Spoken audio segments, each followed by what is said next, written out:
Now, Apple says they will not comply with a federal judge's order to help the FBI hack into an iPhone, which belonged to one of the killers, over privacy concerns for other customers.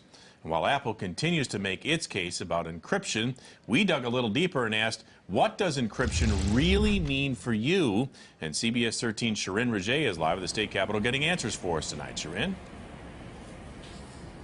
Sam and Christina, we keep some of our most intimate details on our phones. I'm talking about conversations, bank records, financial records, medical records, and we're hoping that that information never gets in the wrong hands. Well, Apple says encryption is the key to our protection, but some here at the Capitol disagree.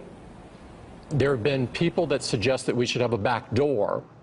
But the reality is, if you put a back door in, that back door is for everybody, for good guys and bad guys. That was Apple CEO Tim Cook in December of 2015. And now similar words as he rejects the FBI's demands to break into the iPhone of one of the San Bernardino shooters, calling the directive an overreach by the U.S. government. That's why Apple doesn't want the government to be able to do it, because once the government can do it, it does make it weaker and possible for other people to come up with some sort of hack to do it too. Cybersecurity expert Ryan Eldridge tells me that right now Apple's hardware doesn't even let them get into an encrypted phone with a passcode, so they'd have to create a way in. This program that they're asking Apple to develop to crack their own system essentially would give the FBI an unlimited number of guesses of the passcode to get into the phone. Right now, if you guess 10 times in a row, it'll just wipe the phone clean and it makes it unusable. But are Americans even concerned about encryption? Encryption to the average American doesn't make a lot of sense, and they don't care.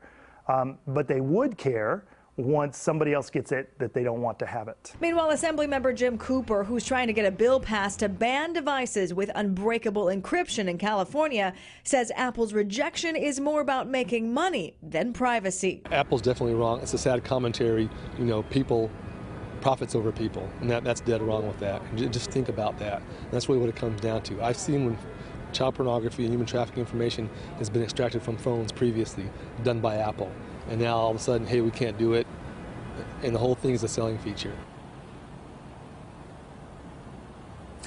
Now, what we're talking about is encryption dealing with what's actually on your phone. However, if you save things to iPhone iCloud, that information is still on the Apple server and can be released through a subpoena. Meanwhile, Apple has 5 days to appeal the judge's order. All right, Sharin, thanks very much. Hot topic of discussion all across America tonight.